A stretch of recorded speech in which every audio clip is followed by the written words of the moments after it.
인공지능의 시대가 되고 사람이 스마트하게 살아야 되니까. 근데 그거를 주도하고 끌고 나가는 게 이 4개 주식이거든요. 근데 이거를 능가할 만한 건 별로 없는 것 같아요. 근데 여러분들이 이걸 왜 안 사는지 잘 모르겠어요. 약간 완전한 주식들이거든요. 앞으로 배터리를 설계하는 곳은 제조업체가 될 거라는 거죠. 이걸 함부로 외주로 주진 않는다는 거죠. 지금 생산 기반이 있는 곳은 중국하고 한국이죠. 근데 중국이 월등히 좋아요. 그러니까 중국이 들어와서 레드오션이 안 된 산업이 없었지 않습니까? 그러니까 배터리도 그렇게 될 공산이 크다.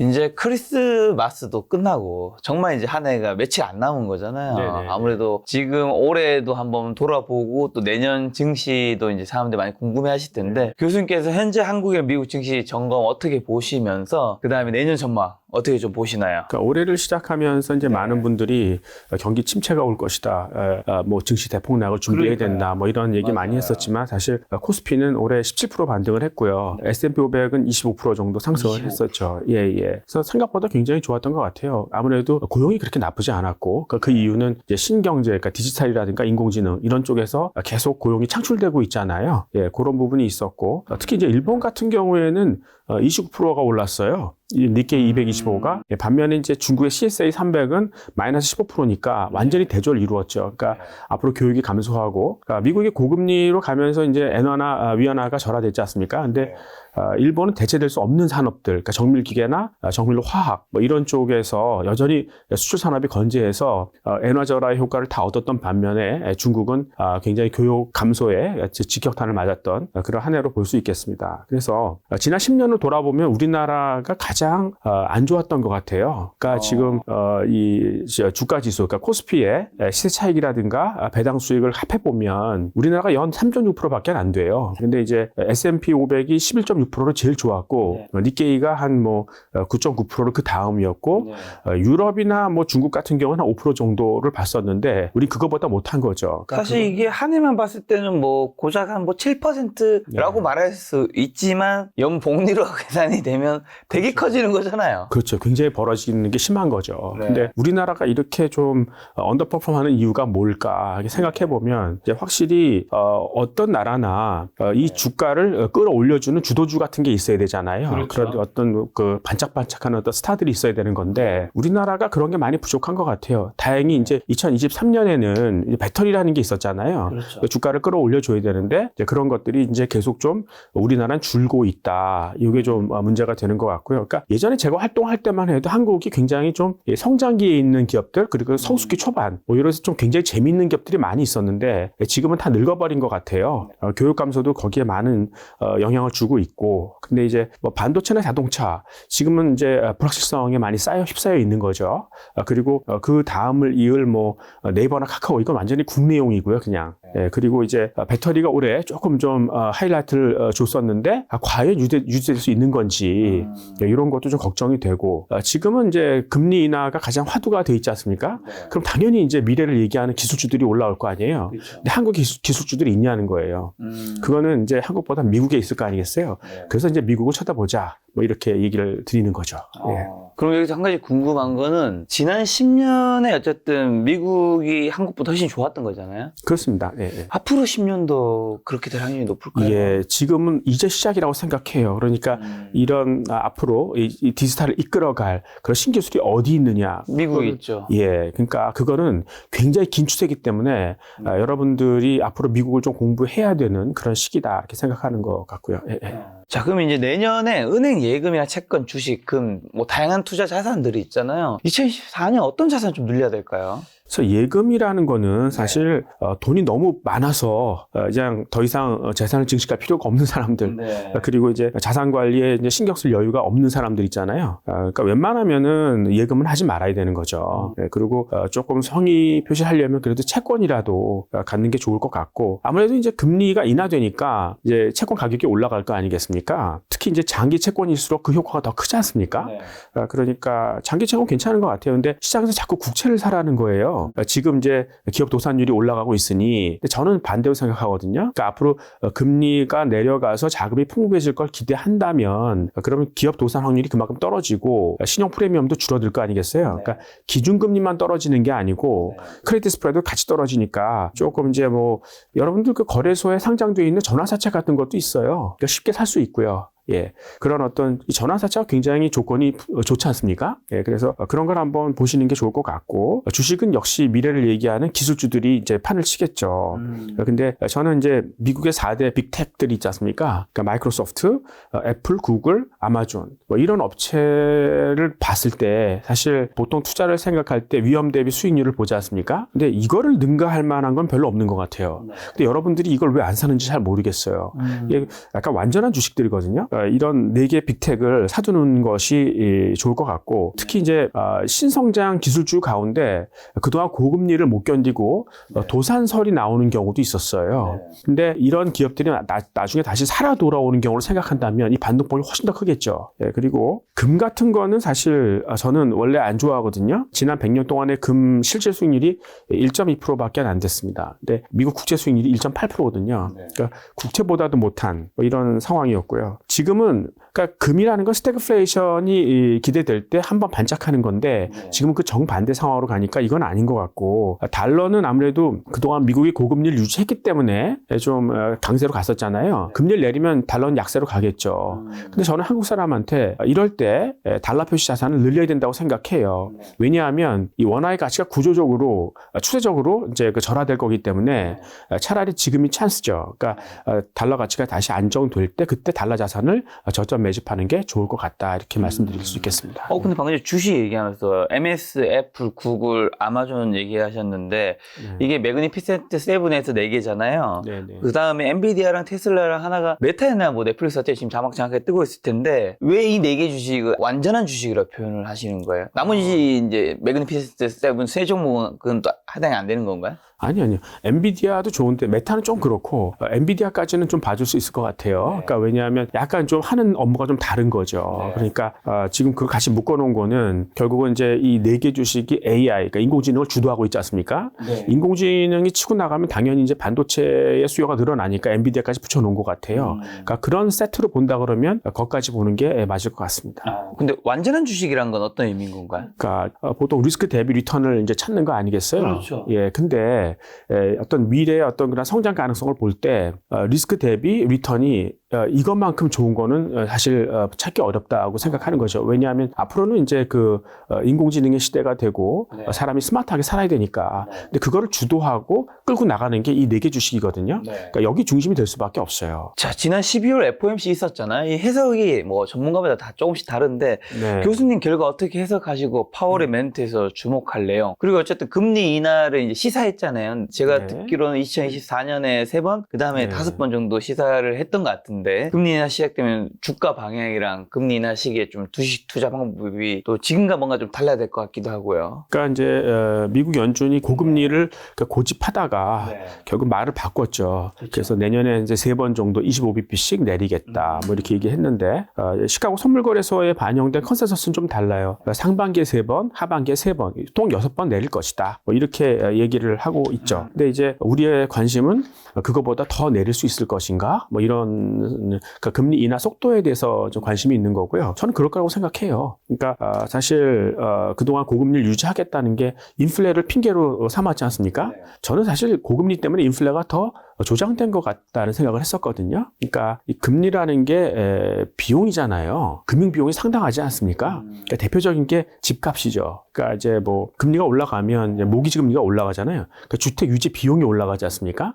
당연히 월세가 올라가죠. 금리 올리면서 기대했던 거는 집값이 떨어지길 바랬는데 오히려 미국의 집값 같은 거는 지금 전고점을 뚫고 다시 올라가고 있어요. 예, 그러니까 괜히 비용만 올렸다는 거죠. 그리고 뭐 이 곡물이라든가 에너지 같은 걸 보더라도 이게 원자재잖아요. 그럼 보관 비용이 있어야 되거든요.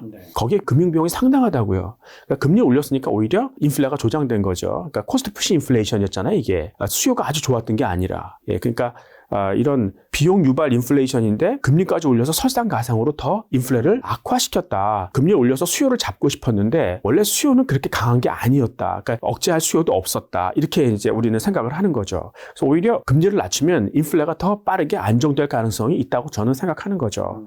그러면 그 인플레의 어떤 근원을 보자. 그럼 뭐 예를 들어 유가를 한번 볼게요. 그러면 지금 오펙이 계속 석유 감산을 하면서 유가가 막 치고 올라갔었던 거 아니겠어요?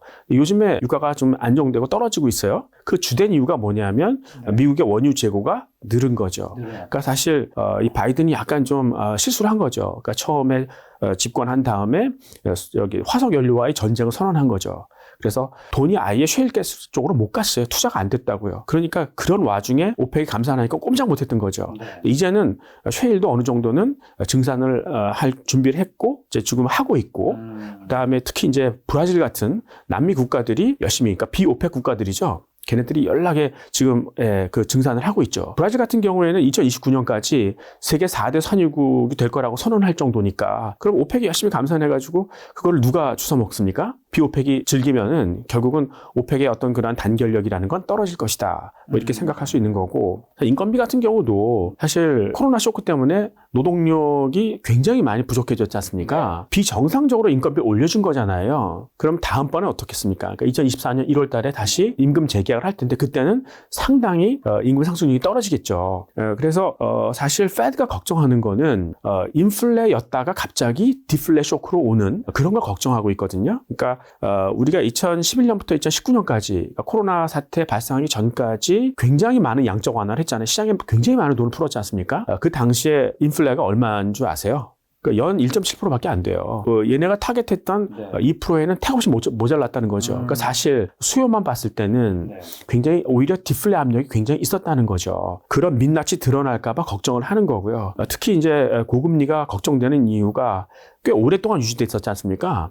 그러니까 이제 슬슬 무너지는 기업들이 나타나고 있어요. 그러니까 미국의 부실 기업 중에 도산율이 원래 역사적으로 보면 4.5%거든요. 지금 4.9%까지 올라갔고 1월 달은 5.4%까지 올라갈 거예요. 근데 이걸 방치하면 14%까지 간다는 거예요. 그러니까 이제는 미국 중앙은행도 좌시할 수 없는 뭐 그런 정도이다. 그러니까 빨리 금리를 내려야 되는 그런 상황 속에 있다. 그래서 하여튼 이제는 좀 미래를 이야기하는 그런 신성장주의 비중을 좀 확대해야 되는 거 아니냐 뭐 이런 얘기가 있고요. 그러니까 지금 이미 지금 주가지수 안에는 특히 미국 S&P 500 같은 경우에는 신성장주들의 비중이 많이 늘어났잖아요. 그러니까 걔네들이 금리에 굉장히 민감한 애들 아닙니까? 그럼 금리가 빨리 내려가게 되면 결국 증시는 굉장히 빠르게 좋아질 수밖에 없는 그런 상태다 이렇게 볼 수 있겠네요. 그럼 교수님은 내년 증시 조금 뭔가 좋게 보시는 편인 건가요? 예, 그러니까 지금 시장은 별로 이렇게 좋지 않다. 그렇게 얘기를 해요. 왜 그러냐? 그러면 올해 많이 올랐다. 그러니까 벌써 뭐 한 20% 이상 오르지 않았냐? 그렇죠. 이미 그러니까 이제 축포는 터뜨렸다. 그리고 고금리의 후유증이 나타날 것이다. 뭐 이렇게 얘기를 하는 것 같은데 올해를 시작하면서 똑같은 실수를 한 거죠. 근데 사실 시장이라는 거는 이런 지금과 같은 때가 변곡점이거든요. 그러니까 이럴 때 아니면 투자 못 해요. 그러니까 이 증시라는 건 항상 미래를 한꺼번에 반영하는 그런 특징이 있기 때문에 초기에 그 즐기는 게 가장 현명한 그런 투자 방법이다 이렇게 생각할 수 있는 거죠. 그럼 교수님께서는 지금 요즘 주식시장에 좀 주목하고 있는 산업군과 이슈, 결국에 뭐 많은 분들이 궁금해하는 2024년 주식 투자 유망 섹터 어떤 주식 좀 사야 되는 걸까요? 그러니까 이제 투자자분들이 가장 쉽게 투자할 수 있는 게 어차피 될 수밖에 없는 그렇죠. 그런 산업들을 보고 그냥 거기에 오래 기다리면 되는 거 아니겠어요? 근데 그건 뭐냐면 지금 인류가 갖고 있는 문제가 뭔지를 한번 생각해 보세요. 그리고 그 문제를 해결할 수 있는 방안 쪽으로 결국 돈은 흐를 수밖에 없다는 거죠. 그러면 일단은 빚인 것 같아요. 빚이 계속 늘어나니까요. 근데 이게 결국은 인구 구조하고 일맥상통하는 문제 아니겠습니까? 그러니까 사람이 늙으니까 소비를 잘 안 하죠. 그러니까 기업도 투자할 필요가 없는 거고 고용도 줄고 그러니까 경제가 저성장이 되니 세금도 안 걷히죠. 근데 사람이 늙으면 이제 또 의료 비용이라든가 복지 비용이 많이 들잖아요. 결국은 이제 그 재정이 악화되고 국가가 빚을 지게 되는 뭐 그런 악순환이 되는 거죠. 근데 여기에 이렇게 이제 빚을 어떻게 해결할까? 인구 구조를 바꿀 수 있을까요? 그건 어렵잖아요. 그러면 결국은 이제 성장이 안 되면 비용이라도 이제 축소시켜야 될 거 아니겠습니까? 네, 그래서 이제 그 인공지능이라는 게 지금 나오는 거예요.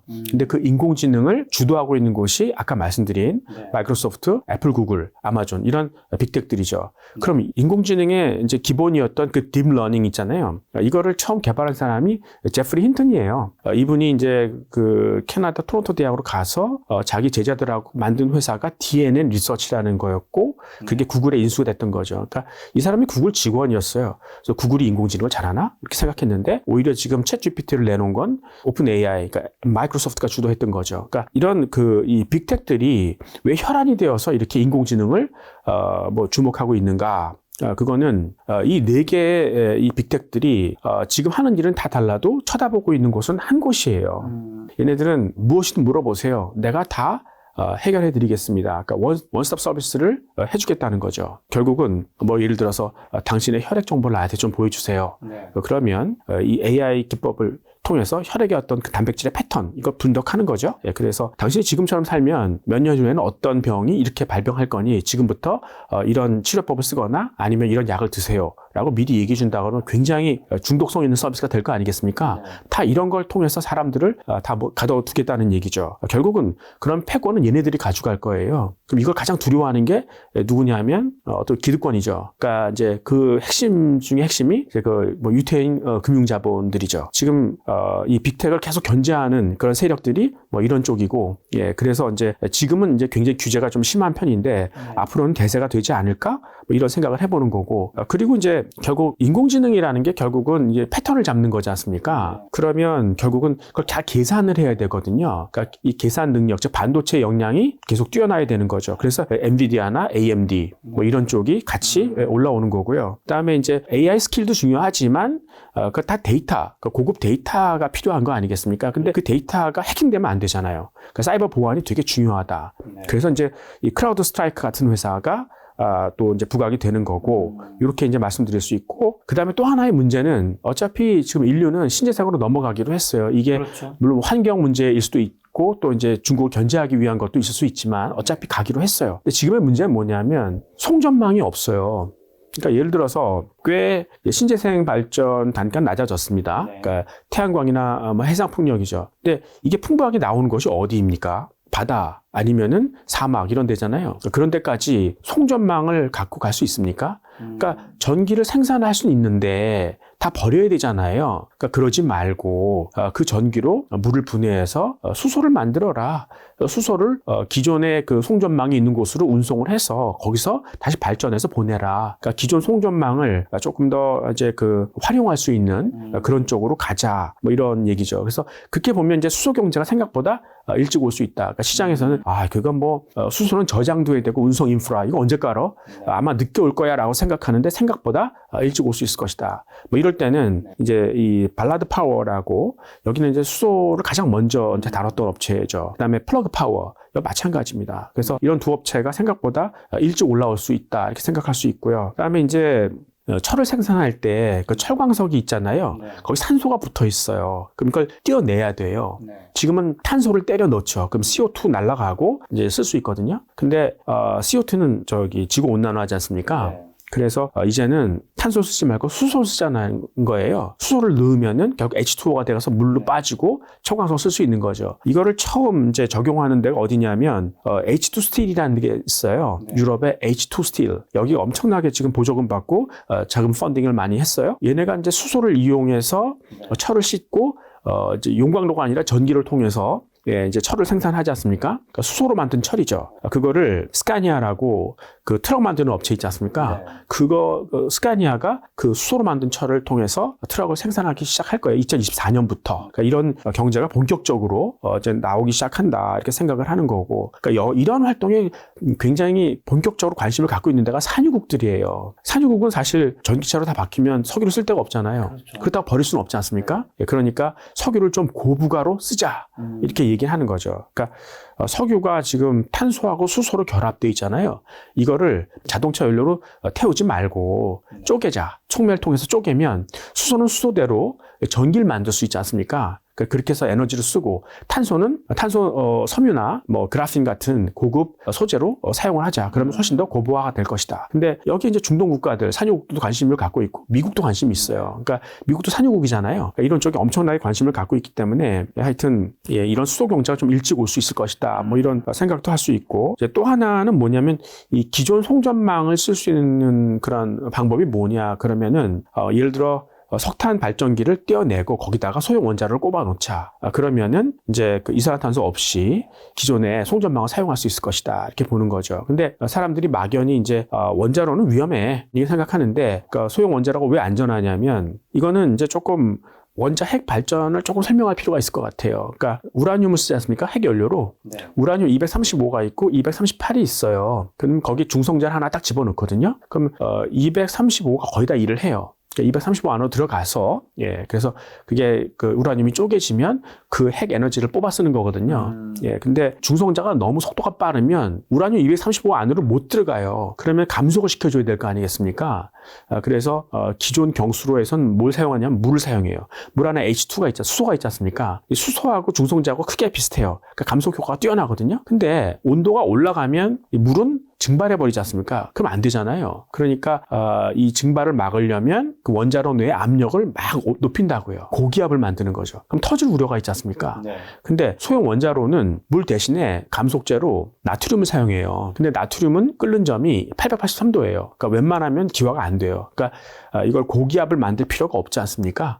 그러니까 그냥 대기압에서도 이게 그 운전이 가능하다. 그래서 안전하다. 뭐 이렇게 얘기를 하는 거고요. 특히 왜 이제 소형 원자로에 사람들이 많이 관심을 갖냐면 국방 때문에 그래요. 그러니까 지난 40년 이제 글로벌라이제이션 이것 때문에 사람들이 다 평화의 시대다. 그래서 국방은 신경도 안 썼는데 이제 갈등의 시대로 넘어가잖아요. 근데 갑자기 국방을 강화하라 그러면 이거 어떡하냐. 가장 효율적인 방법이 원자탄 갖는 거죠. 그래서 지금 소형 원자로는 나트륨을 감속제로 쓴다고 그랬잖아요. 근데 나트륨은 좀 크게 커요. 그래서 중성자랑 부딪히면 중성자가 부딪혀서 굉장히 빠르게 움직인다고요. 그러니까 우라늄 235 안으로 제대로 잘 못 들어가는 경우도 많아요. 그러면은 그 중성자가 어디로 들어가냐면 238로 들어가요. 이렇게 되면 이제 플루토늄이 되는 거예요. 그러니까 이 소형 원자로 폐기물에 보면 플루토늄이 다량 함유되어 있어요. 이거는 우라늄하고 분자 구조도 틀리기 때문에 쉽게 추출할 수도 있습니다. 그러니까 유사시에 이 소형 원자를 통해서 그냥 에너지도 뽑아 쓰지만 유사시에 플루토늄 꺼내가지고 핵 재처리해서 핵무기 사용할 수도 있어요. 그러니까 그 소형 원자로의 시대가 생각보다 일찍 올 수 있을 것이다. 이게 국방의 어떤 그 이슈하고도 맞물려 있다. 이렇게 볼 수 있겠습니다. 자, 그럼 빅테크 주식들이 굉장히 사실 대부분 또 많이 올라와 있잖아요. 신고가 가 있는 것도 있는데 지금 저평가 되어 보이는 종목도 있을까요? 네, 그 중에 한번 전 아마존 같은 걸 한번 보고 있어요. 그러니까 이 아마존이 빅테크들 주가들이 지금 다 이제 전고점 이상을 돌파했거든요. 네. 근데 유일하게 돌파하지 못한 게 이 아마존이죠. 그거는 코로나 쇼크 때 가장 타격을 많이 받았잖아요. 그러니까 뭐 이 창고 노동자들의 임금이 원래는 이제 최저임금 시간당 11불 이렇게 주다가 18불씩 줘도 사람을 못 구한다. 이래서 굉장히 힘들었던. 근데 구조조정을 그만큼 했을 거 아니겠습니까? 그러니까 그 합리성이 이제 나올 수 있을 것이다. 이제는 턴어라운드 하는 그런 부분이 분명히 있을 것이다. 이렇게 좀 볼 수 있겠고. 그러니까 인공지능이 이제 발전을 할수록 가장 수혜를 볼 수 있는 그런 기업이 아마존이에요. 왜냐하면 아마존이 이제 온라인 쇼핑하지 않습니까? 그러니까 사람들의 가려운 데를 잘 긁어주는 맞춤형 솔루션이 필요하잖아요. 그러니까 인공지능이 발전하면 이게 굉장히 빠르게 더 이제 어드밴스 되는 거죠. 그리고 이제 이 배송망 같은 것도 인공지능을 통해서 굉장히 합리화될 수 있고, 그리고 이제 반도체가 지금 굉장히 빠르게 진화하고 있지 않습니까? 그러니까 이제는 메모리 같은 경우도 D램 같은 경우도 이제는 적층을 시키죠. 거기다 레이저로 이제 구멍 뚫어가지고 아주 작은 부피에서 굉장히 많은 계산을 할 수 있는. 그렇다면 굉장히 절전 효과가 돼요. 그러니까 전기를 덜 쓰는 거죠. 아마 세계에서 가장 전기를 많이 쓰는 데가 아마존일 수 있을 거예요. 그러니까 얘네는 데이터 센터를 가동해야 될 거 아니겠습니까? 전기가 엄청 많이 들어가는데 이 반도체 진화로 인해서 이 전기를 가장 많이 세이브할 수 있는 그런 기업. 그러면 아마존 이렇게 생각할 수 있어요. 그래서 이 아마존의 12개월 forward EPS가 그 주당 순위 감안했을 때 PER이 한 44배예요. 근데 이건 성장주거든요, 아마존이. 그러니까 지금 사실 구글 같은 경우에는 위성 관련 프로젝트 해서도 그냥 스페이스X 지분 한 10% 정도 산 것 같아요. 근데 아마존은 자기가 직접 독자적으로 위성을 개발하고 있잖아요. 그러니까 그런 거 보면은 그런 성장성 감안하면 PER 44배 괜찮은 것 같아요. 그래서 아마존의 어떤 그런 턴어라운드 스토리가 다시 뭐 시장에 부각될 것이다 이렇게 보고 있습니다. 예. 그러면 이제 올해가 가기 전에 이제 물린 주식들 어떻게 좀 정리해야 되나 만약 고민하시는 분들 많을 텐데 이런 것 좀 어떻게 해야 될까요? 그러니까 뭐 채권과 주식의 어떤 장점들이 있잖아요. 그러니까 채권은 자기가 구입했을 때 만기까지 보유하고 있으면 구입 당시에 수익률을 확정할 수 있다는 그런 장점이 있죠. 근데 주식의 장점은 뭘까요? 이제 성장을 하죠. 그러니까 실적을 내고 이제 시간이 갈수록 계속 성장을 하지 않습니까? 그러니까 여러분들이 주식을 투자하면서 믿는 게 뭡니까? 결국은 그 기업의 자기 자본 이익률이에요. 그러니까 자기 자본 이익률이 8%다. 그러면 매년 아주 고평가돼 있지 않는 한 매년 8%씩은 계속 자랄 수 있는 거죠. 그럼 기다리면 된다는 얘기예요. 근데 만약에 망할 수 있는, 그러니까 무너질 수 있는 그런 주식이다. 그러면 이제 얘기가 달라지는 거죠. 그러니까 우리가 정말 믿고 기다릴 수 있는 주식을 고른다는 게 되게 중요한 거고, 그래서 여러분들이 한국에 삼성전자를 찾는 것 같고, 근데 그럴 믿고 기다릴 만한 주식은 미국에 더 많고, 뭐 이런 말씀을 드렸던 거고요. 여러분들이 갖고 있는 게 지금 당장 뭐 좀 망할 수도 있는 하이 리턴 주식이 아니라면 그러면 뭐 그냥 갖고 기다리는 게 맞는 것 같고요. 자기 자본 이익률을 기대하면서. 근데 이제 설령 뭐 신기술 신성장주다. 그래서 좀 굉장히 이 변동폭이 큰 주식이다 하더라도 2024년은 금리가 내려가잖아요. 그러니까 그런 주식이 약간 춤을출 수 있는, 그러니까 쉽게 회복할 수 있는 그런 시기이기 때문에 저는 그냥 갖고 기다리는 게 맞을 것 같습니다. 예. 자, 이번에는 이제 미국에 대한 이야기 좀 여쭤보려고 하는데 미국의 고민과 갈등이 세계 증시에 미치는 영향과 미국은 앞으로 패권 유지를 어떻게 좀 할 수 있을까요? 일단 미국은 2023년에 한번 도전을 받은 거죠. 그렇죠. 그래서 이제 이 패권의 문제를 어떻게 하느냐. 근데 어떤 패권의 근원을 찾아가 보면 이제 그레이 서큘레이션이라는 그런 문제가 있어요. 그러니까 이게 뭐냐면, 그러니까 이제 중국이 미국에 수출을 하지 않습니까? 그럼 수출 대금을 달러로 받을 거 아니겠어요? 그러면 그 달러를 팔아서 종업원도 월급 줘야 되니까 이제 위안화로 바꿀 거 아니겠어요? 그러니까 달러 매도가 계속 되는 거예요. 위안화 매수 이렇게 되는 거죠. 그러면 달러가 미국 밖으로 계속 나가면 계속 달러 매도, 달러 절하의 압력이 생기기 때문에 이 달러가 패권 통화로서의 가치를 잃어버릴 수 있다는 거죠. 예, 그러니까 다시 나갔던 달러는 미국으로 돌아와야 되는 거죠. 그래서 중국은 그동안 이제 받은 달러를 미국 국채 사는데 사용했어요. 그러니까 다시 미국으로 돌려준 거죠. 근데 어느 순간부터 중국이 더 이상 미국 국채를 안 사고 오히려 팔죠. 그러면 이제 미국은 어떻게 달러를 다시 갖고 와야 되나. 이번에 고금리를 유지하겠다고 그랬었잖아요. 그것도 그런 거예요. 그러니까 미국이 금리를 올려버리면 결국은 미국처럼 안전한 나라가 예를 들어 뭐 금리가 5%씩 된다. 그러면 그쪽으로 돈이 안 갈 리가 없겠죠. 그렇죠. 그러면 중국에서 돈이 빠져서 다 미국으로 갔지 않습니까? 그러니까 인민은행이 아무리 뭐 버티려고 해도 잘못하면 이제 외환위기도 발생할 수 있는, 그러면서 미국이 시사했던 게 뭐냐면 네가 나한테 돈을 안 줘도 나는 강제로라도 너한테 돈을 갖고 올 수 있는 힘이 있어 라는 걸 보여주는 거죠.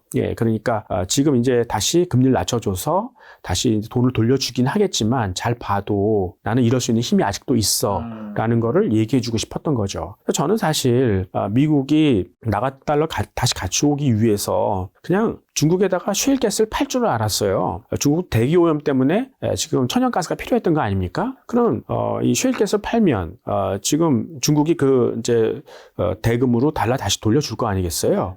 그렇게 해결하려고 할 줄 알았는데 그걸 안 하더라고요. 그 얘기는 이제 이런 탄소 경제 하에서는 중국의 상승세를 이제 꺾기는 굉장히 어렵다. 그러니까 이제 본격적으로 견제를 해야겠다. 그래서 친환경으로 이제 급선회했던 거죠. 그러면 사실 중국은 거의 발전의 한 60-70%를 석탄으로 하잖아요. 굉장히 어려워지는 거죠. 그리고 결국은 이 미국이 패권을 유지하려면 나갔던 달러를 다시 갖고 오게 해야 되고, 그다음에 사람과 돈이 결국은 미국으로 들어가야 결국 패권이라는 게 유지가 되는 거예요. 그러니까 1차 세계대전이 있기 전에 남북전쟁이 있었잖아요. 그때도. 그러니까 이제 그때 노예가 해방되고, 이 남쪽에서 못 갔다던 노예들이 북쪽에 올라와서 훨씬 더 생산성 있는 곡물을 재배하게 되고, 그리고 뭐 제조업에도 일하게 되고, 그러니까 많은 부가가치가 생겼지 않습니까?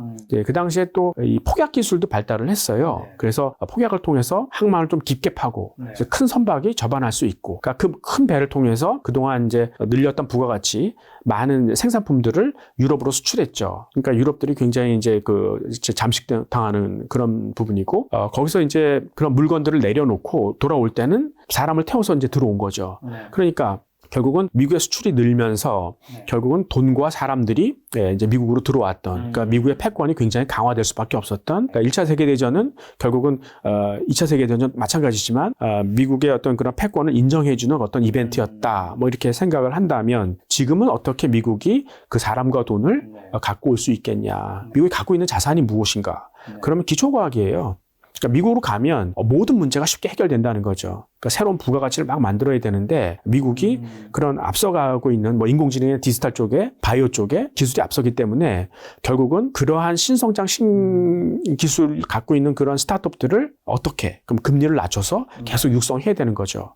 그렇게 되면 그런 조그만 그 스타트업들이 자라서 유니콘으로 성장하게 되고 결국 많은 그런 돈이나 사람들도 미국으로 와서 그 일을 해야 되는 거고 임시적으로 이제 그 금리를 높였던 거는 잠깐 선거를 앞두고 미국 대선을 앞두고 이제 중국을 한번 코를 죽인 거죠. 그래서 역시 아메리카 이런 거 한번 보여주고 싶었던 어떤 미봉책이었다면 앞으로 궁극적으로 미국으로 돈이나 사람을 갖고 오려면 이런 금리를 내려서 결국은 이런 신기술 신성장 스타트업을 육성할 수밖에 없는 그런 쪽으로 갈 것이다. 그래서 아마 내년에는 그 조금 더 금리를 생각보다 크게 내릴 것이다. 이렇게 생각하고 그래서 생각보다 증시가 좀 좋을 것이다. 저는 이제 그렇게 보고 있습니다. 패드에서는 3번 정도 이야기를 했던 것 같은데 점도표상은 그 이상으로 내릴 거라고 이제 교수님 좀 전망하시는 거예요. 그러니까 패드는 지금 3번 내릴 거다. 근데 이제 시장은 6번 내릴 거다. 근데 저는 그거보다 더 내릴 거다. 왜냐하면 사실 이렇게 고금리를 2023년까지 막 유지하려고 했던 이유가 어떤 선거를 앞두고 대비를 주기 위해서, 그러니까 컨트라스트죠. 그러니까 고금리에서 갑자기 저금리로 확 가면 그러면 많은 돈들이 그런 스타트업으로 들어가고 바로 그 스타트업들이 굉장히 사람을 활발하게 뽑거든요. 그러니까 고용이 아주 좋아지는 그런 효과를 주기 위해서 그랬던 거 아닐까.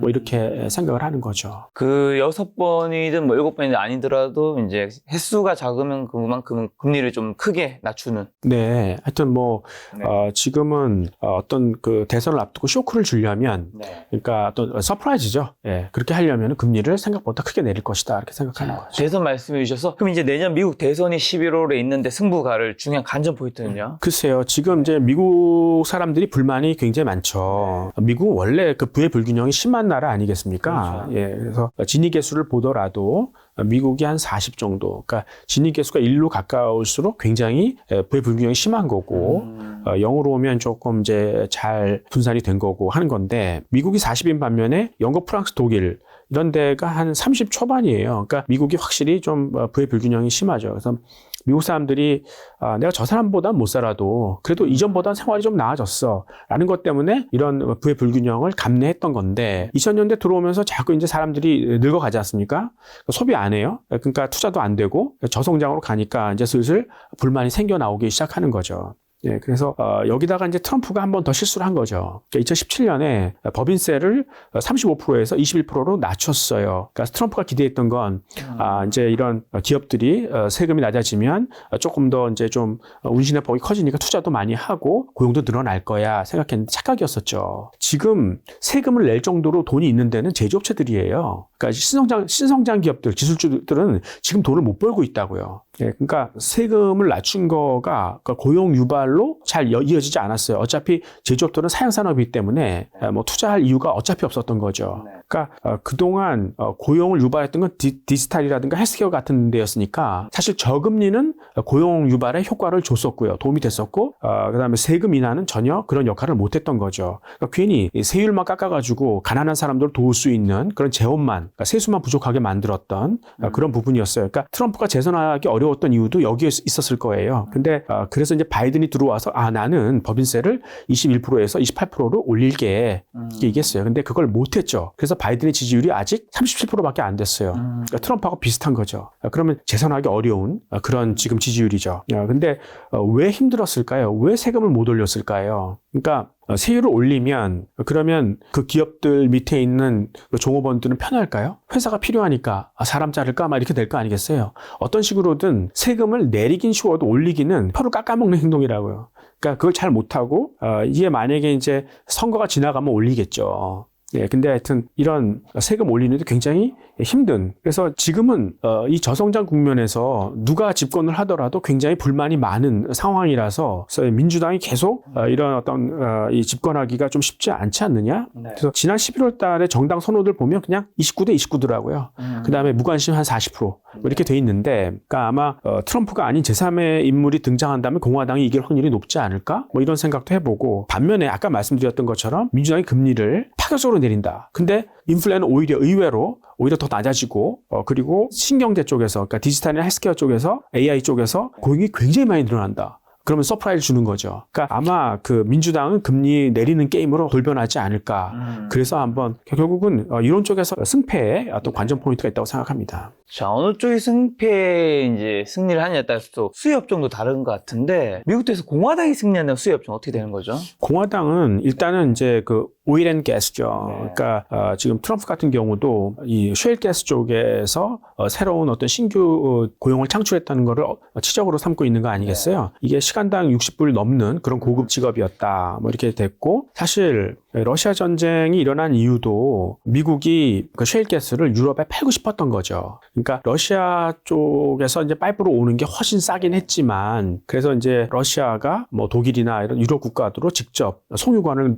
놓으려고 했던 게 이제 노드 스트림이었었지 않습니까? 그런 거를 트럼프가 방해를 했던 거죠. 거기서 제재를 가하고, 예, 그래서 그게 화가 나가지고 이제 그 러시아가 우크라이나를 침공한 거 아니겠어요? 예, 그러니까 일단 공화당이 집권을 하면 석유 산업은 굉장히 좀 다시 좀 투자를 할 것 같습니다. 그렇게 되면 쉐브론 같은 데가 수혜를 많이 받을 수 있을 것 같고, 특히 얘네들은 당장 이익을 못 내도 과거에 많이 이익을 냈기 때문에 배당을 되게 안정적으로 주거든요. 그러니까 이 배당 수익률이 한 4~5%는 충분히 넘어가니까 투자할 만 해보는 것 같고, 그다음에 역시 국방 예산을 확충하죠, 공화당은. 그래서 이제 제너럴 다이내믹스 같은 데는 이제 그 이 군함 만드는 데예요. 그리고 우주 항공에도 특화가 돼 있거든요. 이 업체 굉장히 괜찮은 업체예요. 그러니까 아주 그 실적도 아주 안정적으로 상향하고 있고, 그다음에 로키드 마틴은 말할 것도 없는 회사죠. 전투기, 스텔스 전투기 만드는데 뛰어나는데, 앞으로 이제 유성 같은 게 초고속 통신 관련해서 중요해지지 않습니까? 유성 굉장히 잘 만듭니다. 그리고 사이버 보안도 중요하잖아요. 그러니까 이런 쪽도 굉장히 앞서가 있는 기업이기 때문에 한번 좀 계속 볼만한 회사인 것 같고, 공화당이 득세를 하게 되면 가장 차이가 나는 게 암호화폐 쪽에서 열어줄 것 같아요. 그러니까 지난 6월 달에 공화당 하원 의원들이 그냥 암호화폐가 증권이냐 상품이냐는 발행하는 애들이 결정하도록 하자. 그러니까 증권관리위원회에서 너무 이 규제를 하지 마라. 그러니까 이 암호화폐 사용해서 새로운 경제가 열린다면 그만큼 부가가치가 늘어나는 거 아니냐. 혁신적인 거라면 그냥 예외적으로 내버려둬라. 뭐 이런 쪽이었고요. 민주당의 뭐 엘리자베스 워렌 같은 경우에는 이 암호화폐는 그냥 말살시켜버리자. 제도권을 위협하고 있다. 이렇게 얘기하니까요. 그러니까 아무래도 암호화폐가 이제 구체화되면 가장 타격을 받는 이 기득권. 그러니까 기존의 어떤 그 유태계 금융자본들이지 않습니까? 근데 그 유태계 금융자본들이 민주당하고 좀 가까운 것 같아요. 그래서 공화당이 득세를 하게 되면 아무래도 암호화폐 또 규정들이 만들어지면서 조금 더 활발하게 움직이지 않을까. 특히 이제 어차피 암호화폐라는 거는 이제 금리가 내려가게 되면 수혜를 받는 거 아니겠어요? 근데 공화당이 집권을 하게 되면 더 좀 가속화돼서 좀 수혜가 이어지지 않을까 이렇게 생각하는 거죠. 자, 그럼 반대로 민주당은요? 민주당은 아마 바이든이 다시 집권한다라는 거죠? 그렇게 되면 뭐 바이든일지 아니면 제3의 인물이 다시 나올 수 있을지 잘 모르겠는데 무조건 친환경이에요. 거기는. 예, 그래서 빠르게 넘어가는 거죠. 네. 그래서 이제 퍼스트 솔라라는 데, 그러니까 이 태양광 관련된 보조금이 아직도 그러니까 세제 혜택이 지급되고 있거든요. 예, 그래서 퍼스트 솔라를 보고 아직 수소 관련 세제 혜택은 조금 엄격한 것 같아요. 까다로워요. 근데 그걸 만약에 풀어준다 그러면 수소 쪽도 굉장히 예, 오히려 더 이제 그 턴어라운드가 좀 심해질 수 있겠죠. 아까 얘기한 뭐 플러그 파워나 이런 쪽도 한번 볼 필요가 있을 것 같고, 그다음에 전기차 계속 보급하고 있는데 아직도 충전소가 너무 모자라요. 그래서 그쪽 투자가 굉장히 활발할 것 같거든요. 그래서 차지 포인트라는 데를 한번 보세요. 이 차지 포인트는 유럽에서의 그 충전소도 지금 계획하고 있기 때문에 좀 더 이제 주목할 만한 것 같고, 테슬라의 전기차 점유율이 좀 떨어질 거예요. 지금 한 미국 점유율이 60% 정도 되는데 아마 20% 미만으로 떨어질 거예요. 그럼 이걸 누가 가져갈 것이냐. 근데 제가 좀 보고 있는 업체는 중국 전기차 업체가 하나 있거든요. 그러니까 리오토라고, 이런 업체가 원래는 이제 그 플러그인 하이브리드 많이 했었는데 이번 달에 이 배터리 전기차를 하나 내놨더라고요. 근데 이제 그게 지금 1회 충전 시간 15분밖에 안 걸리고, 그 다음에 뭐 한 800km 달릴 수 있다고 하니까 아마 그 테슬라의 점유율을 가장 많이 뺏어갈 수 있는 데 중에 하나가 이 리오토 아닌가, 이런 쪽도 한번 좀 볼 필요가 있겠습니다. 자, 그러면 이제 미국이 반도체는 좀 어떻게 보시나요? 2024년 반도체 업황 반등 기대하시는 분들 굉장히 많고, 내년에는 좋게 보시는 그 전문가분들이나 애널리스트나 그런 분들 반도체는 좋을 것이다 얘기하면 진짜 많아졌더라고요. 장기적으로 보면 좋죠. 근데 뭐 수요도 풍부하고, 뭐 근데 단기적으로는 조금 불안한 부분이 많이 있죠. 예, 근데 역시 그 미래 패권이라는 게 그 이 컴퓨팅 파워가 제 계산 능력이거든요. 왜냐하면 전쟁을 하더라도 거의 다 승패는 암호 해독에서 갈려요. 그러니까 상대방의 통신망을, 적의 통신망을 완전히 마비시키는 그런 어떤 그런 암호 해독 뭐 이런 거고, 사이버 전쟁으로 가더라도 이거는 당연히 계산 능력이 결정을 해버리는 거죠. 근데 이제 인공지능 능력도 마찬가지 아닙니까? 그러니까 이 어떤 패턴을 잡기 위해서는 계산을 빨리 해야 되는 거죠. 그래서 그 소재인 반도체는 굉장히 중요하다. 뭐 이거는 두말할 필요가 없는 거고요. 근데 이제 이게 미국이 핵심 기술을 가졌잖아요. 근데 이제 과거에는 뭐 글로벌화 때는, 그러니까 뭐 그 화합하는 시대였으니까 아시아 너희가 한번 이것도 해볼래? 하고 계속 이제 기술을 줬던 거죠. 자기네 기술도 한번 해보라고. 메모리는 뭐 쉬우니까 너희가 설계까지도 한번 해봐. 우리한테 줬었는데 이제는 슬슬 기술을 자꾸 이제 인터널라이즈 하는 거죠. 그러니까 반도체가 되게 중요한 부품인데 뭐 중국이 자꾸 넘보고 있지 않습니까? 사람들 뽑아가고, 삼성전자 사람들도 뽑아가고, 그다음에 뭐 TSMC에서도 이제는 팀별로, 팀 단위로 사람을 빼가고 이러니까 이제 그 미국은 그냥 오라는 얘기죠. 예, 그래서 그동안은 뭐 좀 중국의 진입을 미국이 많이 차단해줘서 우리가 좀 고마웠는데, 이제는 미국의 태도 변화에 굉장히 불확실성이 많이 생긴다. 지금은 이제 그 이 반도체 쪽에 특히 메모리 같은 경우에는 테크놀로지컬 시프트, 그러니까 기술의 변화가 생기고 있잖아요. 그동안은 전공정 위주였었어요. 이 전공정이라는 거는 웨이퍼 안에다가 얼마나 미세하게 패터닝을 해서 한 웨이퍼에서 많은 칩을 뽑아낼 수 있을 것인가. 그러니까 경제성 관련된 그런 데 기술이 많이 발전했었는데, 이게 거의 다 포화됐죠. 우린 여기서 잘했었는데 이제는 이제 후공정 위주의 기술이 나오고 있어요. 그러니까 이거는 어떻게 그 칩들을 잘 패키징, 포장을 해서 칩에 성능을 올리냐는 데 관심이 있는 거거든요. 근데 이런 어떤 새로운 기술들이 막 나오고 있는 거죠. 그래서 HBM 같은 것도, 하이 밴드위스 메모리 같은 거 있지 않습니까? 뭐 이런 것도 사실 그 성능을 올리는 건데, 이런 새로운 기술 쪽에서 우리가 잘할 수 있을까? 삼성전자가 한번 헤맸죠, 여기서. 예, 근데 계속 잘할 수 있을까? 그리고 거기서의 어떤 기술을 좀 압도하고 있는 그런 미국이 계속 우리한테 잘해줄 것인가? 뭐 이런 그 불확실성이 있는 거죠. 그래서 사실 메모리는 지금 당장 수요 공백이 있어요. 메모리의 수요가 뭐 서버, 그러니까 PC, 모바일. 근데 PC하고 모바일은 그동안 되게 비싸졌잖아요, 상품들이. 그러니까 사람도 구매력에 한계가 있는데 또 고장도 안 나고, 그러니까 이제 교체 주기가 길어질 수밖에 없지 않습니까? 그러면 수요가 당분간 죽었는데 지금 새로운 컨텐츠가 들어오려면 시간이 아직 한참 멀었고, 그러면 이 수요 공백기 기간 동안에 미국의 어떤 그러한 태도 변화, 불확실성 뭐 이런 것들이 조금 걱정되는 그런 시기로 좀 빠져들고 있는 거죠. 그래서 비메모리를 좀 잘해야 되는데 비메모리에서 좀 실망스러웠죠. 그러니까 역시 비메모리 같은 경우에는 이 맞춤형 제품들이기 때문에 많이 해봐야 되는데 우리나라 업체들은 거기 좀 약하잖아요. 예, 그래서 이 비메모리는 오히려 그 인텔이 잘할 것 같아요. 그러니까 1등이 TSMC, 2등이 삼성, 3등이 SMIC라고 중국 업체 아니겠어요? 근데 인텔이 치고 올라오고 있어요. 그러니까 인텔은 예전에 이 비메모리를 설계까지 했던 애들이라고요. 그리고 많이 이 맞춤형 솔루션도 갖고 있고 심지어는 그 EUV, 그러니까 노광 장비도 잘 다룰 수 있는 애들, 그러니까 걔네들만의 독창적인 생산 방법도 개발할 수 있는 그런 업체이기 때문에, 그러니까 오히려 이제 특히 이제 미국이 잘 봐줄 거 아니겠어요. 네, 그러니까 우리가 이렇게 좀 불확실성이 있는 그런 메모리 한국 업체라기보다는 수요가 폭발적으로 늘고 있는 그 비메모리 쪽에서 그냥 미국 업체를 사는 게 낫지 않겠나. 그래서 이제 엔비디아나 AMD가 삼성보다 낫지 않을까? 뭐 이렇게 사람들이 생각하고 있는 거죠.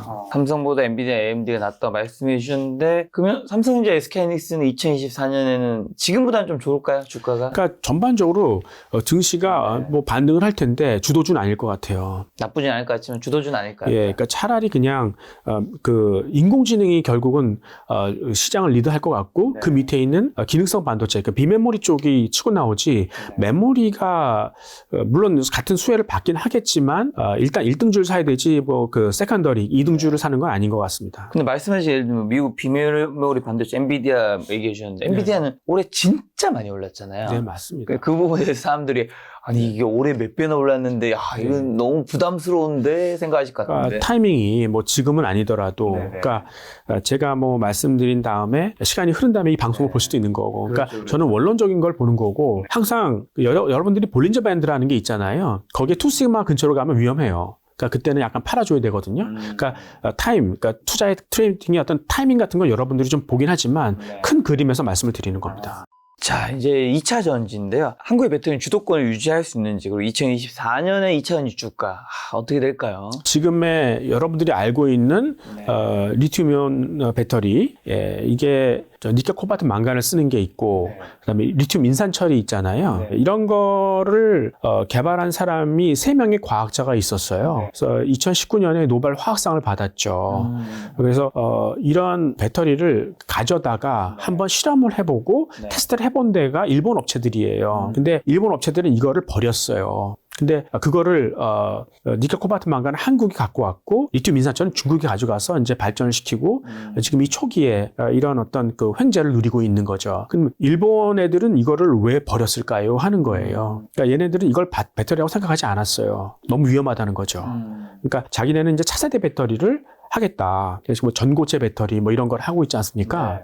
예, 그래서 지금 도요타하고 파나소닉이 2027년까지 이 전고체 전지를 완성하겠다는 거예요. 그러니까 지금의 문제는 이 전해질을 고체로 쓰면은 수명 단축의 문제가 있거든요. 이런 거를 나노 소재를 잘 개량을 해서 한번 해결해 보겠다. 2027년까지. 그렇다면 한번 충전했을 때 10분밖에 안 걸려요. 그리고 주행 거리는 1200km가 되는 거죠. 그러니까 압도적이에요. 그러면 이게 도요타가 여기서 성공하면 패권을 가져갈 수 있다는 거죠. 다른 자동차 업체를 가만히 있을까요? 자기 나름대로의 배터리를 지금은 뭐 LG화학이나 삼성 SDI나 뭐 중국의 CATL 이런 데서 사가지만 앞으로는 설계는 자기가 직접 할 거라고요. 왜냐하면 자기의 경쟁력에 직결되는 거기 때문에. 그다음에 애플 같은 것도 마찬가지예요. 그러니까 음극에서 지금은 이제 그 흑연을 쓰지 않습니까? 이걸 실리콘으로 바꾸면 리튬이온 저장 용량이 5배나 커지는 거예요. 근데 이제 실리콘은 부풀지 않습니까? 그러니까 배터리가 깨질 수도 있잖아요. 그 문제 해결하겠다는 거죠. 그래서 아예 그냥 음극을 실리콘으로 100% 다 바꾸겠다는 거죠. 이렇게 되면 사실 지금 휴대폰 안에 AI나 VR 같은 거를 집어넣으려고 그러잖아요. 굉장히 고급 콘텐츠들이지 않습니까? 전기를 엄청나게 먹을 거 아니에요. 근데 이제 만약에 애플이 음극을 100% 실리콘으로 하는데 성공을 하면 그 전기 많이 먹는 콘텐츠를 얘네만 집어넣을 수 있다는 거죠. 그러니까 확실히 이 배터리가 이 제품의 경쟁력을 좌우할 수 있기 때문에 앞으로 배터리를 설계하는 곳은 제조업체가 될 거라는 거죠. 이걸 함부로 외주로 주진 않는다는 거죠. 그러면 우리나라 배터리 업체들은 어떻게 될까요? 생산업체로 가는 거죠. 그러니까 얘네들은 배터리 설계하는 애들은 싸게만 만들 수 있는 곳, 예, 지금 생산 기반이 있는 곳은 중국하고 한국이죠. 근데 중국이 월등히 좋아요. 그러니까 하나의 예를 들어드리면 지금 양극재, 음극재 만드는 파우더, 그 파우더를 만드는 곳이 중국은 200개가 넘어요. 우리나라는 2-3개밖에 안 돼요. 포스코 퓨처엠인가요? 그 다음에 에코프로 이런 데밖에 없다고요. 근데 품질이라는 게 왔다 갔다 할 수 있지 않습니까? 근데 걔네는 200개에서 그걸 뽑는다고요. 그러면은 항상 그 품질이 굉장히 균일해질 거 아니겠어요? 우리 분량이 많이 나올 수 있는 거 아니겠어요? 그러니까 인프라는 지금 중국이 굉장히 빠르게 이미 확충이 되고 있고 더 무서운 건 뭐냐면 중국이 엄청나게 지금 증설을 하려고 그래요. 그러니까 지금 올해 말에 중국의 어떤 그런 배터리 생산 용량이 2,200만 대 정도의 전기차를 탑재할 수 있는, 그러니까 중국에서 필요한 배터리 용량이 2.3배라고요. 그러니까 1.3배는 수출해야 되는 거죠. 근데 이제 시작이라는 거예요, 얘네가. 설비 증설이. 그러면 2027년에는 배터리 설비가 중국 수요의 4배까지 늘어나요. 그러니까 엄청나게 이제 앞으로 해외 시장을 레드오션을 만들어 놓을 것이다라고 생각하는 거죠. 그러니까 우리가 과거에 이 태양광을 봤지 않습니까? 네. 사실 알루미늄 마찬가지였었고요. 뭐 저기 LCD도 마찬가지였었고, 그러니까 중국이 들어와서 제대로 이제 그 레드오션이 안 된 산업이 없었지 않습니까? 그러니까 배터리도 그렇게 될 공산이 크다. 그래서 한국의 배터리 산업, 그러니까 허니문은 거의 끝나지 않았는가, 뭐 이렇게 생각을 해볼 수 있는 거죠. 2023년에 그렇게 좋았던 주가는 2024년에 좀 보기는 힘들 것 같다 말씀해 주셨는데, 자, 그럼 2023년 한국 경제 성장을 좀 어떻게, 2024년을 좀 어떻게 전망하시는지랑, 그 다음에 한국의 수출 데이터, 수출에 투자 포인트 있는지 한번 여쭤보겠습니다. 글쎄요. 그러니까 이제 지금 한국 경제 성장률이 2023년에 한 1.4% 정도 보고 있거든요. 근데 ADB에 따르면 내년에는 한 2.2% 정도로 이제 회복을 한다는 거예요. 근데 그러나 이게 베이스 이펙트를 감안하면 전년비니까 약간 좀 실망스러운 수준이라고 뭐 말할 수 있는 거고. 그러니까 2011년부터 2019년까지 우리나라의 그 경제 성장률이 평균 한 3.0%였거든요. 그러니까 3%대에서 2%대로 잠깐 좀 주저앉는 그런 모습이 아닌가 이렇게 생각하는 거고요. 우리나라의 경제 침체의 어떤 그러한 구조적인 요인이 교육 감소에 있는 거죠. 그러니까 2000년대 이전에는 만들면 다 팔렸어요. 그러니까 인구가 젊었기 때문에 쉽게 소비해 줄 수 있었고, 근데 사람들이 이제 노령화되니까 소비 안 하고, 이제는 만들면 다 팔리는 게 아니라 가려운데 긁어줘야 팔리고,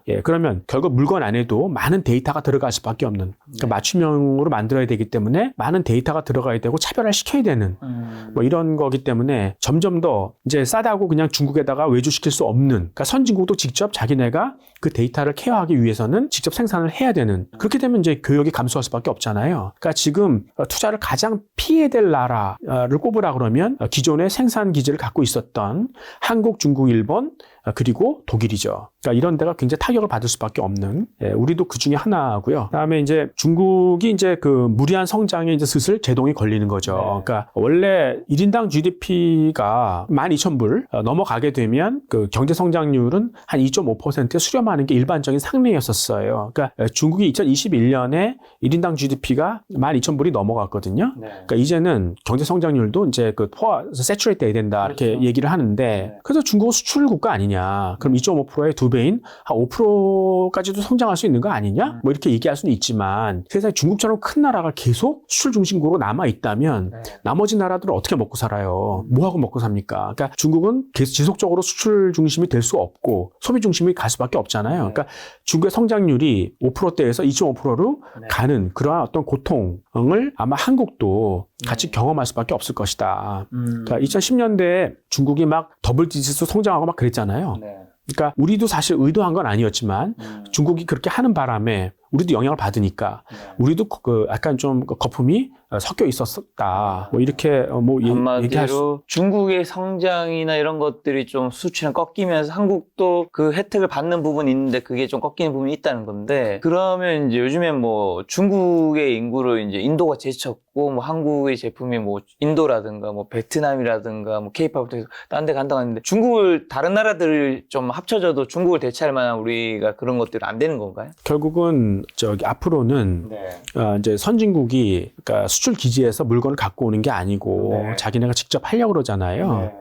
그러니까 우리가 어떤 수출 기회를 잡을 수 있는 그런 기회들이 앞으로 점점 희박해질 것이다. 물론 이제 뭐 인도나 이런 데 신흥국이 생기고 있지만, 근데 이제 소비가 그렇게 뭐 두드러지게 옛날처럼 이렇게 올라오는 게 아니기 때문에 뭐 쉽지는 않을 것 같습니다.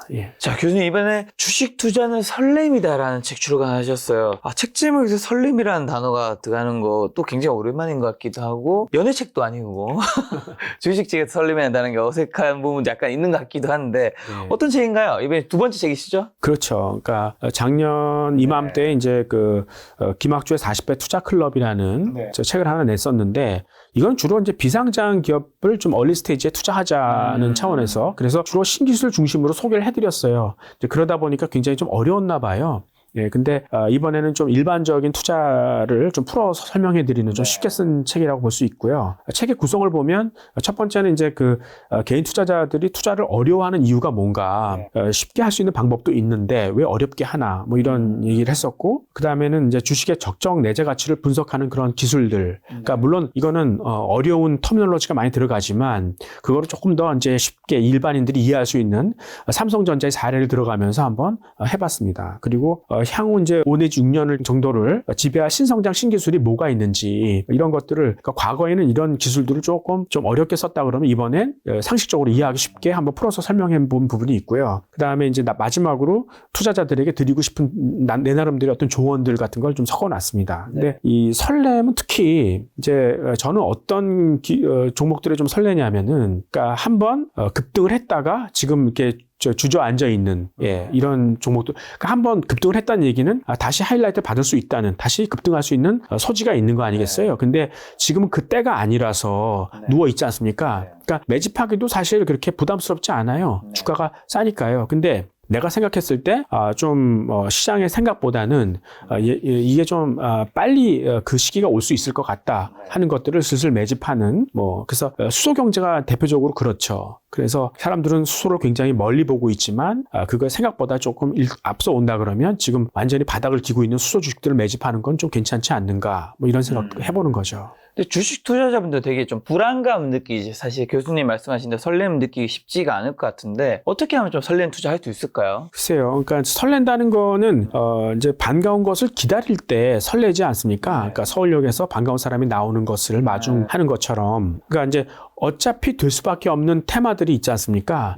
그런 것들이 아까 이제 인류의 어떤 문제가 무엇이고 그거를 해결해 줄 수 있는 대안이 무엇인가, 이런 걸 한번 생각해 보세요. 어차피 될 수밖에 없지 않습니까? 그런 걸 기다리는 거죠. 근데 그 가운데 1등 기업을 찾는 거죠. 그래서 거기에 이제 주력해서 투자를 하되, 아까 그 볼린저 밴드를 말씀드렸지 않습니까? 아까 어떤 신성장주들이 또 기대가 생겨도 약간 좀 과하게 흥분하는 경우가 있으니까, 그러니까 보통 이제 이동평균선 대비 2시그마 이상에서는 거의 올라갈 확률이 없거든요. 그러니까 그런 경우를 좀 이제 피해 주시는 거죠. 그때는 좀 팔았다가 다시 사는 뭐 그런 정도만 해주시면 될 것 같고, 혹시 이제 시장이 모르는 것을 내가 알고 있다 그러면 더 설레겠죠. 근데 예를 들어서 저는 2024년이 좀 그런 것 같아요. 그러니까 시장은 계속 좀 안 좋게 보고 있는데 제가 보기에는 뭐 우리 예상보다 훨씬 좋을 것 같거든요. 그러니까 그럴 때가 좀 설레는 그런 부분인 것 같고요. 그러니까 이제 왜 여러분들의 투자가 불안하냐면 가장 실력 없는 개미가 가장 어려운 단기 투자를 하는 것 같아요. 그러니까 단기 트레이딩을 한다는 얘기는 그 안에 주가에 영향을 줄 수 있는 여러 가지 요인들이 수없이 결부가 돼 있어요. 그러니까 여러분들이 주식을 샀다면은 그 산 이유가 있을 거 아닙니까? 그것 이외에도 거시경제 변수를 비롯해서 굉장히 많은 것들이 붙어 있거든요. 시간이 지나가면서 이 거시경제 요인 같은 것들은 서로 상쇄가 돼서 없어지거든요. 그래서 여러분들이 샀던 이유만 딱 남는 거거든요. 근데 이게 단기 투자를 하게 되면 그런 것들이 다 노출되는 거죠. 워렌 버핏도 이런 건 못해요.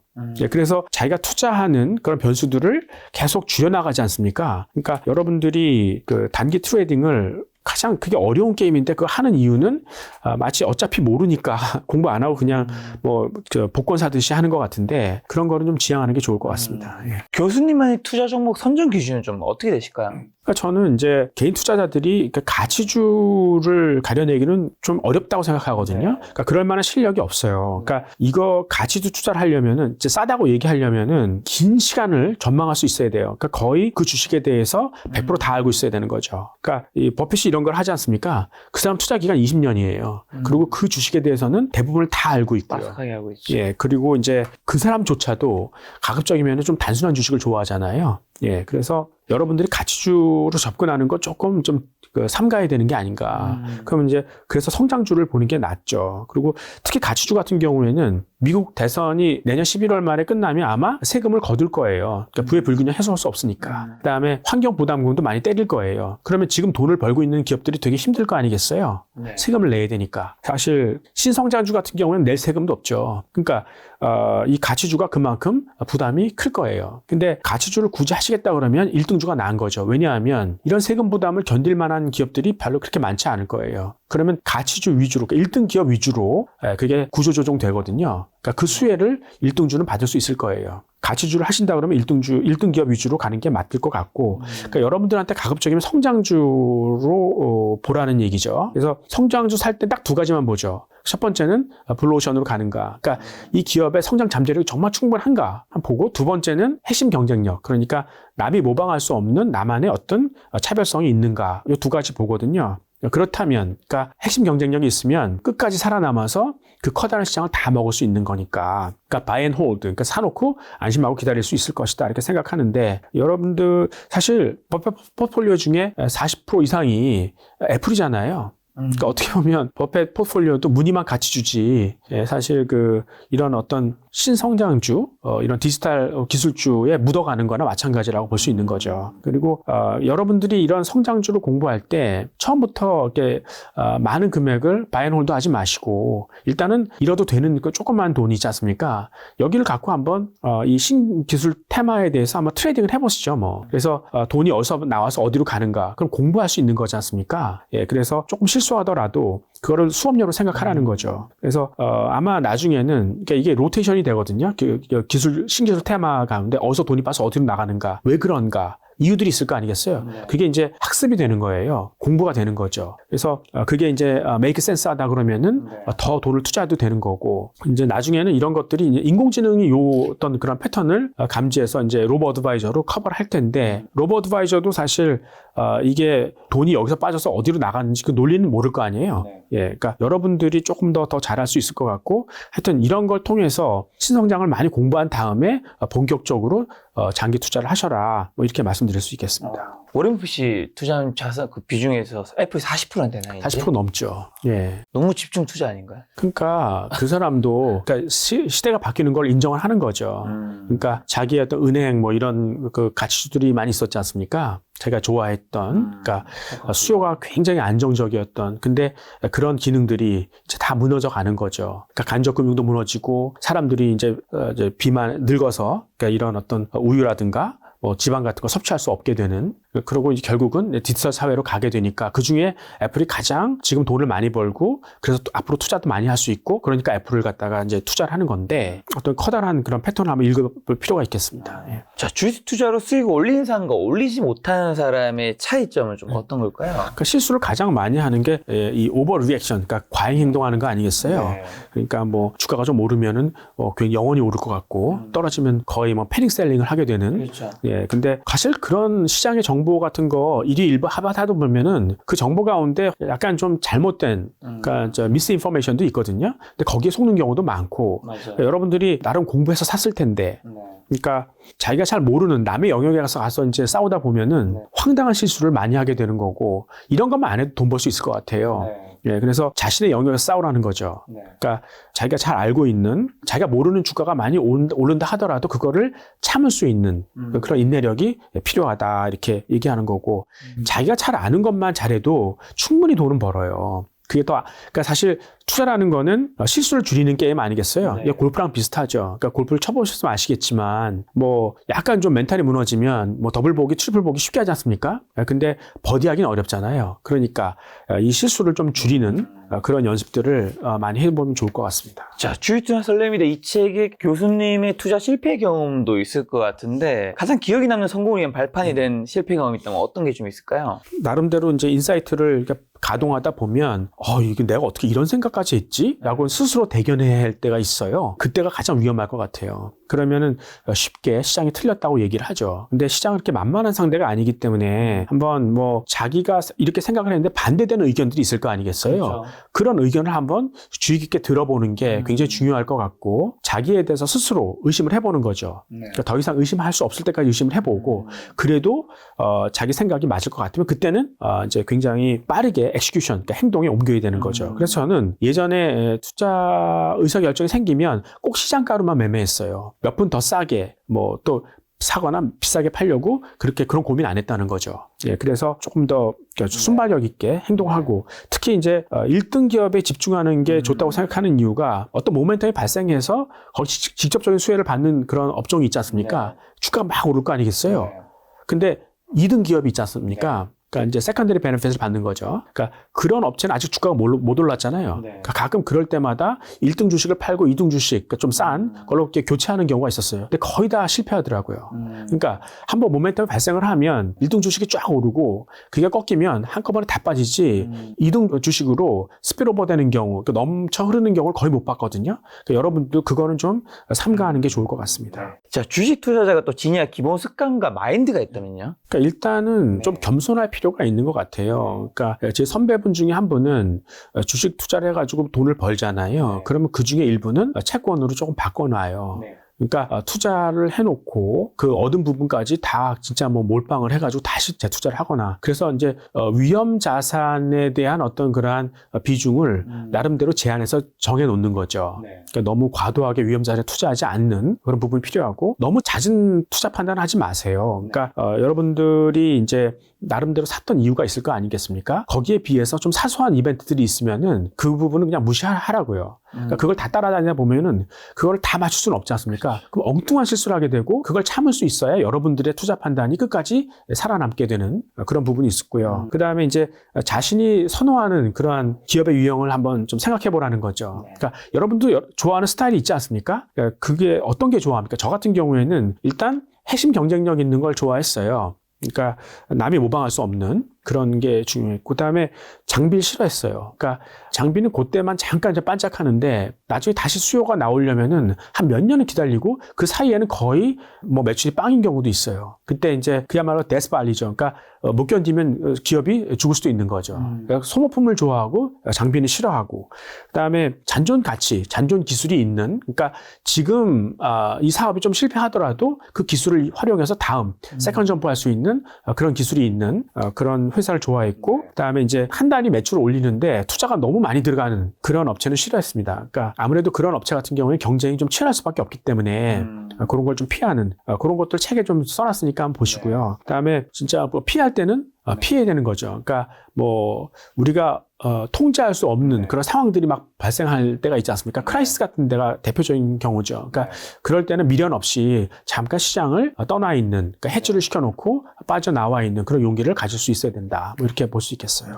자, 그럼 이런 사람은 주식 투자하면 안 돼 하는 주식 투자 말리고 싶은 사람 유형이 있을까요? 제가 이제 CIO를 할 때 이제 펀드 매니저들의 자질을 보지 않습니까? 보통 이제 투자 성과라는 게 이 투자가 성공했을 때 그때 얻는 어떤 그 보상, 아웃컴 그런 게 있고 이 투자가 성공할 확률이라는 게 있잖아요. 근데 아웃컴이 아무리 크더라도 성공 확률이 이건 도저히 뭐 투자하기엔 너무 작은 그런 부분은 얘네가 참을 수 있는가 하는 거죠. 그러니까 어떤 매니저들은 투자 성공 시 기대가 크면은 불나방처럼 그냥 달라들어요. 그 확률이 굉장히 적음에도 불구하고 그러니까 이런 애들은 안 뽑았다고요.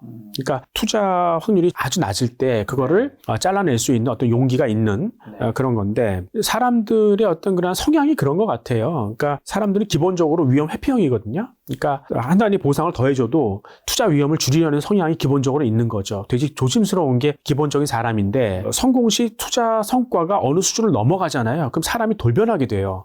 위험 선호형으로 확 바뀐다고요. 이게 탐욕이죠. 예를 들어서 이제 지난번에 초전도체 얘기가 나왔었어요. 이게 성공하면 진짜 어마어마한 사건 아니겠습니까? 이게 실패라는 게 밝혀졌음에도 불구하고 사람들이 계속 달라들더라고요.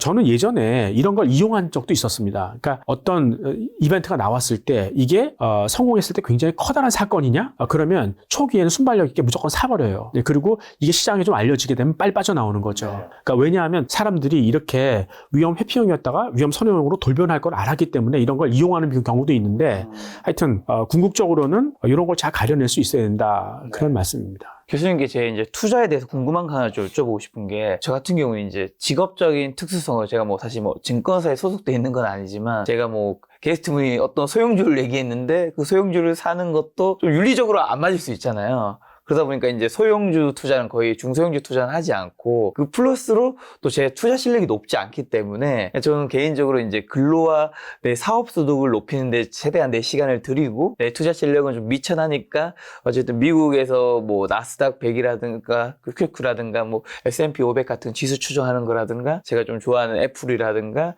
플러스로 한국 주식 중에서는 이제 정말 대형주 중에서 정말 그래도 좀 괜찮을 것 같을 때는 그런 거를 사는 걸 하면서 이제 투자를 하거든요. 네. 이런 식의 투자는 좀 어떨까요? 이제 제 수준에 맞는 저는 제 투자를 하고 있다 생각하는 거죠. 어떻게 보면 남들처럼 큰 수익률을 기대하는 중소형주 투자를 위험한 걸 하지 않는 거죠. 투자 성과에서 네. 남하고 같이 먹을 수 있는 게 있고 그렇죠. 나만 먹을 수 있는 게 있어요. 네. 근데 이제 뭐 김 작가님은 지금 이 일 때문에 네. 많은 시간을 투자에 할애할 수 없다, 공부할 수 그렇죠. 없다. 그러니 그럼 이제 남하고 같이 먹을 수 있는 게 뭔가 네. 하는 거죠. 그러니까 주가 지수 같은 게 그런 게 있는 거죠. 그렇죠. 예, 그리고 아까 이제 말씀드린 그 빅텍, 그러니까 네. 뭐 마이크로소프트, 애플, 구글, 아마존 뭐 이런 것들은 사실 이미 많이 컸고 세상을 지배하는 그런 주식이니까 근데 주가 지수보다는 더 오를 수 있을 것 같고 네. 자 이런 쪽에 분산 투자를 해보는 게 나을 것 같아요. 예, 그리고 일정한 부분 같은 경우에는 뭐 네. 이제 그 채권이나 네. 뭐 이런 쪽으로 자산 배분을 해두는 것도 네. 뭐 좋을 것 같고요. 네. 그다음에 이제 돈이 급하게 필요할 때가 있지 않습니까? 그렇죠. 그래서 이제 유동성 있는 그런 부분 같은 것들은 결국은 이제 채권, 네. 단기 채권을 통해서 이제 마련해 놓고 네. 하는 어떤 자산 배분이 좀 현명할 것 같습니다. 알겠습니다. 이제 교수님과 2023년에 김작가 TV에서 마지막 방송인데요. 저희 시청자분들에게 투자 좀 마지막으로 한마디만 주고 가신다면요. 2024년에 계속 장이 좀 싱거울 것 같다라고 얘기하는 분들이 많은 것 같아요. 근데 그 논리가 2023년을 시작하는 그 논리하고 비슷한 것 같아요. 사람들은 한 번 틀렸으면 반성을 할 줄 알아야 되는데 별로 그런 거가 없어요. 특히 이제 골드만삭스 같은 경우도 네. UBS 뭐 이런 네. 글로벌 증권사나 헤지펀드가 또 그런 말을 계속 하고 있는 것 같은데 저는 사실 투자를 하면서 적절한 타이밍이 이렇게 많이 오는 게 아니거든요. 그 변곡점이라고 그러잖아요. 그러니까 그런 때는 놓치면은 굉장히 어려워요. 사실 2024년은 그런 변곡점이기 때문에 여러분들이 놓치면 안 되는 네. 그런 투자 시기인 것 같아서 좀 신중하게 좀 고민을 했으면 좋겠습니다. 네, 2024년 주식 투자하실 때 교수님의 신가 주식장 설렘이다 함께 보신다면 여러분의 주식 투자 성과도 좀 더 좋지 않을까라는 생각 들었습니다. 오늘 만난 교수님은 김학주 교수님이었습니다. 지금까지 여러분 소중한 시간 함께 해주셔서 정말 감사합니다. 오늘도 김 작가였습니다. 고생 많으셨습니다. 감사합니다.